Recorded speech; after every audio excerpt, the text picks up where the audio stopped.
Now, unfortunately, Minister Martin Foley couldn't be here today, and he is, however, ably replaced by Lizzie Blanthorne, State Labor Member for Pascoe Vale. Lizzie is Chair of the Scrutiny of Acts and Regulations Committee in the Parliament of Victoria. The role of the committee is to compare proposed legislation against the Victorian Charter of Human Rights. Prior to the election, Lizzie was a senior officer for the Catholic Education Commission of Victoria. For many years, she was an official of the Shop Distributive and Allied Employees Association, the largest trade union in Australia. Lizzie was twice elected Vice President of the Victorian Labor Party. Lizzie studied a Bachelor of Arts at the University of Melbourne. Whilst a student, she was elected to serve as the President of Melbourne University Student Union in 1999. As the student representative on the University of Melbourne University Council in 2000. Lizzie was also elected to serve as the National Secretary of the National Union of Students in 2001. Please extend a warm welcome to Lizzie Blanthorne. Thank you very much, Julie, for that kind introduction. If you'll excuse, my voice is a little bit croaky because we've just come off a very big week of a parliamentary sit-in in Victoria. But can I begin by acknowledging the traditional owners of the land on which we meet today, the Wurundjeri people and the Boon Wurrung people of the Kulin Nation, and I pay my respects to their elders past and present, as well as any elders who may be here today from those communities or other communities. Can I also acknowledge some of these people may not yet be in the room, but I understand that you've got a full program of a very impressive list of speakers, including my parliamentary colleague Marie Edwards, the member for Bendigo West, Deborah Glass, the Victorian Ombudsman, Alistair McEwen, Disability Commissioner, Australian Human Rights Commission, Louise Glanville, Deputy Chief Executive Officer of Stakeholder Engagement at the NDIA, Catherine Dixon, Director of the Commissioner's Office in the Victorian Equal Opportunity and Human Rights Commission, Dr Patsy Frawley, Senior Lecturer in Disability and Inclusion at Deakin University, and most importantly, representatives and advocates that are here today, ladies and gentlemen. Firstly, I'd like to thank the Disability Advocacy Resource Unit for organising today's conference and for your work in supporting organisations to promote the rights of people with a disability. You're an acknowledged leader in this field. I'd also like to acknowledge VCOS and Disability Advocacy Victoria for their role in making this possible. It is indeed a real pleasure to be opening the Strengthening Disability Advocacy Conference on behalf of the Minister Martin Foley, who sent his apologies for today. When the Minister asked me to represent him this morning, I immediately agreed. I agreed because advocacy for those people who are most vulnerable goes to the very heart of why I ran for Parliament in the very first place. My journey to the Parliament of Victoria did not begin, as some of my colleagues tell you about their stories, with their earliest political memories or when I joined the Victorian Labor Party, but with my family. My mum, Anne, grew up in West Heidelberg when she and her siblings were quite young. Their father, my grandfather, had an accident, dived into a swimming pool and became a quadriplegic. My nana gave up paid work as a nurse to be a full-time carer. Reliant on social housing and charity, sometimes things were hard, but they were always full of great love and great support, and those years allowed my grandfather to live a fulfilling life for more than 14 years, a long time at that time for somebody with his injury.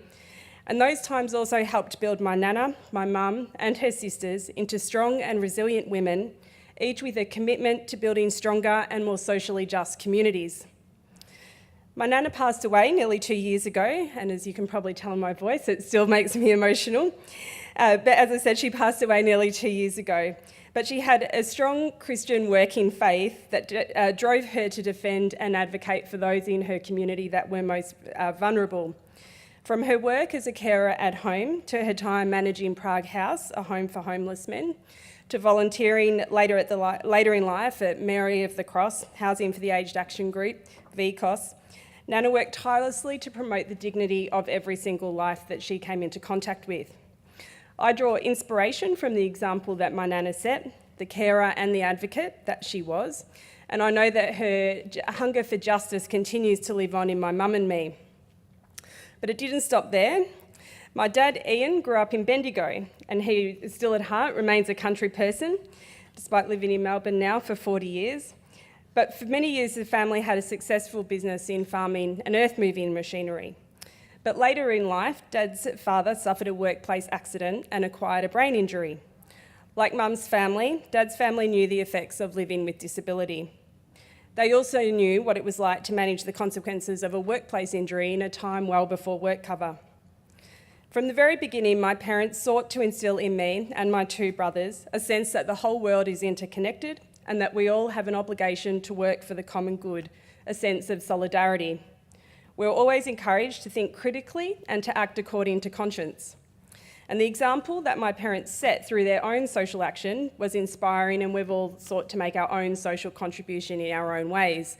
And for me, that meant taking on some of the roles that were described generously by Julie in her introduction of me, from my work in the student movement to my work as a trade union official and now as a member of Parliament. But for me, the thing that all of these roles have in common is that they've given me an opportunity to advocate for those who are in a vulnerable position.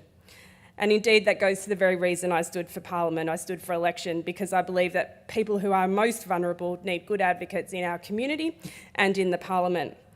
And so I was also very pleased when the Premier asked me to chair the Parliament Scrutiny of Acts and Regulations Committee, because this is while sounds dry in title, it's a committee which considers and measures all legislation for their compatibility with the Victorian Charter of Human Rights.